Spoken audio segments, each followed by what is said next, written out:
যে এই ট্রানজিশনে যেমন ধরেন যে এই যে এনসিপির যে নেতারা, হ্যাঁ, ওরা অনেক ভালো কাজ করেছে, অনেক জিনিসে আমি সমালোচনা করেছি, কিন্তু ওদেরকেও যাতে সেফ ট্রানজিট দেওয়া হয়। ওরা যদি নির্বাচনী উইন না করতে পারে, হ্যাঁ, ওদেরকে যেন শাস্তি না দেওয়া হয়। হ্যাঁ, স্বাধীনতা আন্দোলনের সবচেয়ে বড় শক্তি ছিল জাসদের, জাতীয় সমাজতান্ত্রিক দলের মানে এমব্রায়োনিক যে গ্রুপটা, তারা সবচেয়ে ভূমিকা রেখেছিল।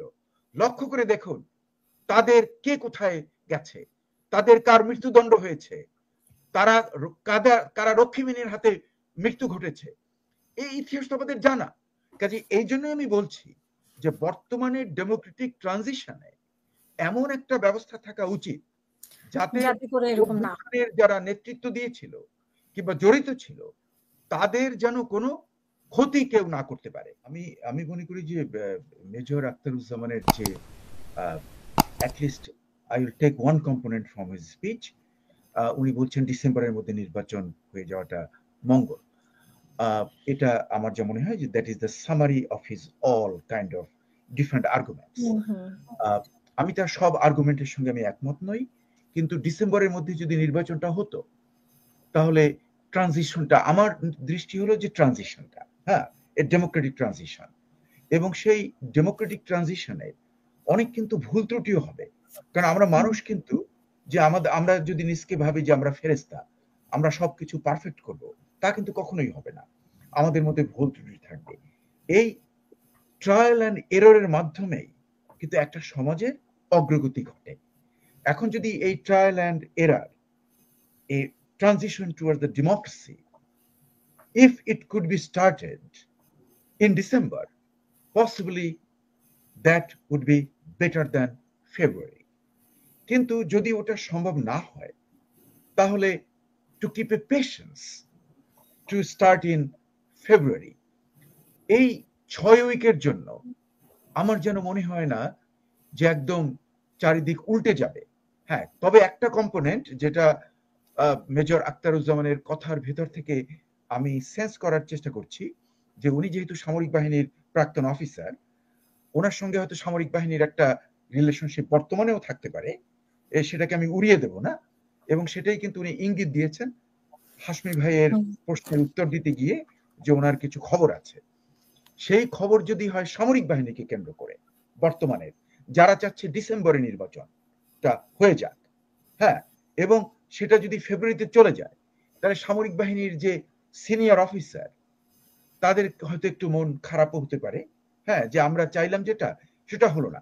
কিন্তু আমি যে সামরিক বাহিনীর প্রধানের যে বিভিন্ন জেস্টার দেখছি, কথা দেখছি, তাতে যেন আমার মনে হচ্ছে যে ডিসেম্বরে না হয়ে যদি এটা ফেব্রুয়ারিতেও হয়, তাহলে ওনারা যে একদম বেঁকে বসবেন আমার মনে হয় না। এবং তাতে মেজর আখতারুজ্জামান, আমি মাথা নাড়াচ্ছেন, আমি জানি যে আপনি যদি ডিজিএফ এর কোনো গোপন খবর জেনে যান, মানে জানেন, আমি মনে করি যে আপনি ওদেরকে কনভিন্স করেন যে মাত্র 6 উইক, হ্যাঁ, 6 উইকস এর মধ্যে যদি হয়, ওনাদের মন অত খারাপ করার দরকার নেই।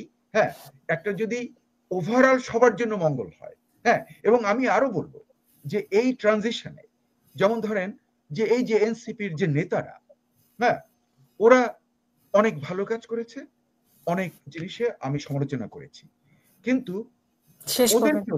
ওদেরকেও যাতে সেফ ট্রানজিট দেওয়া হয়। ওরা যদি নির্বাচনী উইন না করতে পারে, হ্যাঁ, ওদেরকে যেন শাস্তি না দেওয়া হয়, হ্যাঁ, কারণ এরা তরুণ। এই ধরনের শাস্তি দিবে কেন? তাদের ছেলে শাস্তি দিবেন কেন? আমাদের ছেলে, আমাদের ছেলে, না না, কিন্তু you can't wipe it out, কারণ কেউ যদি প্রশ্ন ওঠে না, প্রশ্ন ওঠে না, আমরা প্রশ্ন ওঠে না, ছেলেদের গায়ে হাত তুলতে কাউকে দেব না। Be very clear, be very clear, এই ছেলেদের গায়ে হাত কাউকে দেব না, কাউকে দেব না। না না, আমি বুঝতে পেরেছি, ওরা আমাদের বীর, ওরা আমাদের বীর। আমি সরি, আমি ইন্টারাপ্ট করার জন্য, এরা আমাদের বীর, ওরা যা করেছে ইতিহাস মনে রাখবে। এদের প্রতি কোনো রকম অবজ্ঞা দেখানো সহ্য করা ওনাকে শেষ করতে দেন, ওনাকে শেষ করতে দেন প্লিজ। হ্যাঁ, উনি চলে যায় বলে বলছি, বলে ফেলছে। হ্যাঁ, ওদেরকে কেন শাস্তি দিবে? ওরা কি অপরাধ করেছে? এই কারণেই আমি বলছি শেষ করবেন প্লিজ। আমরা আলোচনা বাড়াতে চাচ্ছি না। বাংলাদেশে বিভিন্ন মতের লোক আছে, বিভিন্ন মতাবলম্বী লোক আছে, বিচিত্র ধারণা আছে। হ্যাঁ, কাজী কেউ যদি চেষ্টা করে যে ওদেরকে মানে সেটাও নিশ্চিত করতে হবে সরকারকে সেফ এক্সিট প্লাস এনসিপি। আমার মনে হয় যে যদি সুন্দর একটা ডেমোক্রেটিক ট্রানজিশন হয় তাহলে কিন্তু যারা এই বিপ্লবের সঙ্গে অভ্যুত্থানের সঙ্গে জড়িত সবাইকে যেন একটা সেফ ট্রানজিট দেওয়া হয়। এটাই আমার শব্দ হচ্ছে এই সেফ ট্রানজিট না, বাংলাদেশে এমন কোন সরকার আসতে পারবে না যারা এনসিপির বিরুদ্ধে কথা বলবে না। এটা কিন্তু আপনি কি এনসিপির ছেলেদেরকে right, it is there right, it is there right. এখন কালকে আপনার তাজ হাসমিকে বলবেন এসকেপ রোড, আপনি আসেন না, হবে না। ইট ইজ देयर কন্ট্রিবিউশন, আজকের বাংলাদেশ তাদের কন্ট্রিবিউশন, এটা অনার সম্মানের সঙ্গে মনে রাখতে হবে, এটা ম্যান্ডেটরি। যাতে আমি কিছু বলবো না, আমি কিছু বলবো না স্যার, আমি কিছু বলবো না, আমরা এমন কিছু বলার দরকার নেই যেগুলো অনেক ধন্যবাদ আপনাদের তিনজনকে। ধন্যবাদ। আমি শেষ করছি। মেজর আখতারুজ্জামানের কথাটা মূল্যবান, হ্যাঁ, কিন্তু আমি এগ্রি করছি না, কারণ ফ্রিডম অফ এক্সপ্রেশন আছে। কিন্তু আমি আপনাকে বলি বেশি দূর আপনাকে যেতে হবে না। আপনি আলজেরিয়ার বিপ্লবের ইতিহাসটাকে আবার একটু রিভিউ করেন, আপনি দেখবেন যে ওখানে কি ঘটেছে। এবং আমাদের বেশি দূর যাওয়ার দরকার নাই, বাংলাদেশের দিকে তাকিয়ে দেখেন যে স্বাধীনতা যুদ্ধের যারা বীর ছিল তারা একজন আরেকজনকে খুন করেছে। কাজে এগুলো তো হিস্টোরিক্যাল। দাঁড়ান, আমার কথা শেষ করতে দেন। এবং আপনি লক্ষ্য করে দেখুন যে বাংলাদেশের স্বাধীনতা আন্দোলনের সবচেয়ে বড় শক্তি ছিল জাসদের, জাতীয় সমাজতান্ত্রিক দলের মানে এমব্রায়োনিক যে গ্রুপটা, তারা সবচেয়ে ভূমিকা রেখেছিল। লক্ষ্য করে দেখুন তাদের কে কোথায় গেছে, তাদের কার মৃত্যুদণ্ড হয়েছে, তারা কারা রক্ষীমিনীর হাতে মৃত্যু ঘটেছে, এই ইতিহাস আমাদের জানা। কাজে এই জন্য আমি বলছি যে বর্তমানে ডেমোক্রেটিক ট্রানজিশনে এমন একটা ব্যবস্থা থাকা উচিত যাতে যারা নেতৃত্ব দিয়েছিল কিংবা জড়িত ছিল তাদের যেন কোনো ক্ষতি কেউ না করতে পারে। হ্যাঁ, মানে আমি মনে করি যে এটা একটা শান্তিপূর্ণ ভাবে, সেজন্যই জুলাই সনদ দরকার আর কি। জুলাই সনদ একটা সেফ এক্সিট সবার জন্য থাকা উচিত। এবং অনেক ধন্যবাদ ডক্টর মোস্তফা স্যার। মানে Tarek Rahman will be the next prime minister এবং বিএনপি ল্যান্ডস্লাইড হবে।